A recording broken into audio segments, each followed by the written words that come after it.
À l'Assemblée nationale, avant que les rideaux ne se referment le dimanche 15 juin sur la session ordinaire de mars 2025, les députés nationaux ont débuté les travaux par l'audition du rapport de la Commission économique, financière et contrôle budgétaire sur la proposition de loi relative à l'activité et au contrôle des établissements de crédit, ainsi que de celui de la Commission mixte Assemblée nationale Sénat sur la loi des finances rectificative. Dans son rapport, la Commission ECOFIN a retenu les principes fondamentaux qui ont conduit à la réécriture des articles 11 et 190 de la proposition de loi relative à l'activité et au contrôle des établissements de crédit. Il s'agit notamment de la révocation du principe des quotités du capital social dans la loi et les transferts de cette compétence à la Banque centrale du Congo, l'adoption de la forme pluripersonnelle, la participation des Congolais au capital social des établissements de crédit matérialisée par l'allocation d'au moins 15% du capital social à l'épargne publique nationale, la nécessité pour les banques existantes de céder une partie de leur part ou d'augmenter leur capital social en vue de se conformer au principe,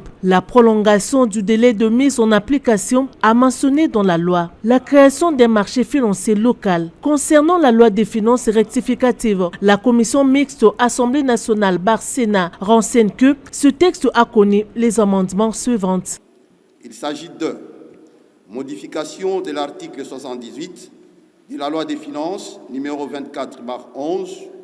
du 20 décembre 2024 pour l'exercice 2025 par l'ajout d'un alinéa 3 qui accorde les compétences des contestations et des liquidations au ministère du portefeuille, d'où la création de l'article 11 nouveau du projet de loi des finances rectificative de l'exercice 2025. La réallocation de certains postes de dépenses du budget général du projet de loi des finances rectificative 2025. Ces deux rapports ont été ensuite adoptés par l'Assemblée plénière après une audition soutenue et quelques enrichissements. Pour les projets de loi de finances rectificatives, 360 députés nationaux ont voté pour, 0 contre et 3 abstentions. Et concernant la proposition de loi relative à l'activité et au contrôle des établissements de crédit, 364 députés nationaux ont voté pour, 1 contre et 8 abstentions. La représentation nationale a poursuivi ses travaux avec la présentation du rapport synthèse des vacances parlementaires des députés nationaux. Sur 493 rapports de vacances attendus, 280 rapports ont été reçus et exploités par la Commission, soit un taux de 56%, c'est-à-dire une régression de 5% par rapport aux vacances subséquentes à la session de mars 2024. Concernant les rapports déposés dans le délai du règlement intérieur, soit 15 jours après l'ouverture de la session subséquente, sur 280 rapports reçus, 206 ont été déposés dans le délai,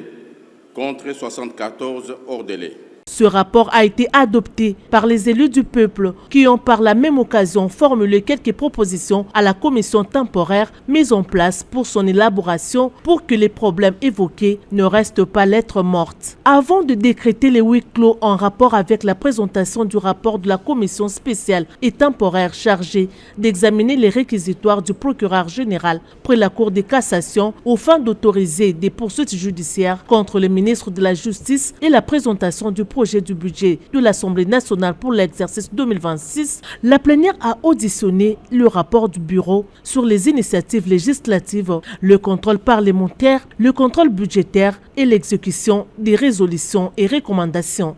L'Assemblée nationale a reçu du gouvernement 29 projets de loi, parmi lesquels 27 ont été définitivement adoptés par l'Assemblée plénière, tandis que 2 sont en examen au sein des commissions permanentes. Au cours de la session de mars 2025, le bureau de l'Assemblée nationale a reçu 30 propositions de loi. Elles ont été toutes soumises à l'exigence de leur envoi au gouvernement pour des observations éventuelles ainsi qu'à l'examen de leur recevabilité par le bureau d'études. Ce rapport a été envoyé à la commission suivi et évaluation pour des observations.